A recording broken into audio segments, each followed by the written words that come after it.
À l'étroit dans ses locaux actuels, l'école privée catholique de Saint-Pargoire doit se délocaliser d'ici à 2015 pour répondre aux normes d'accueil des personnes à mobilité réduite. Problème, la municipalité lui a cédé l'ancien terrain de football d'ordre public pour pouvoir s'y implanter. Une vente qui n'est pas du goût des quelques 150 villageois qui se sont regroupés pour exprimer leur opposition au projet.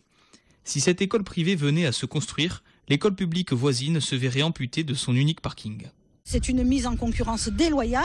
Cette école offre une école primaire et une école maternelle alors que les enfants de l'école publique ont une école publique primaire ici et l'école maternelle à plus de 300 mètres. Donc les parents sont obligés de faire des allers-retours dans des conditions un peu de sécurité difficiles compte tenu de la circulation qu'il y a sur cette avenue.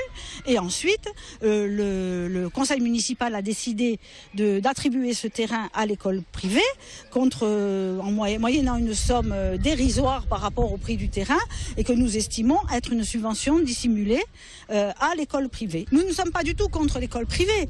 L'école privée existe, c'est prévu dans la loi, c'est son droit, mais nous sommes contre le choix de cet emplacement et contre le financement accordé par la mairie. Pour se faire entendre, le collectif citoyen de défense de la laïcité a même lancé une pétition qui a recueilli 500 signatures, soit près d'un quart des villageois.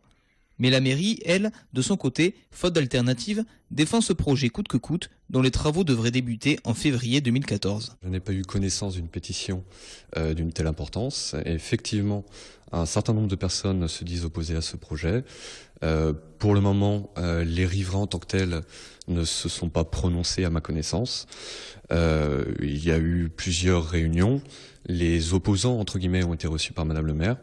Et l'ensemble des remarques ont été prises en compte lors du choix du conseil municipal. L'intérêt d'utiliser ce terrain, premièrement, parce que c'est un terrain qui est immédiatement constructible. Deuxièmement, c'est la proximité des services publics.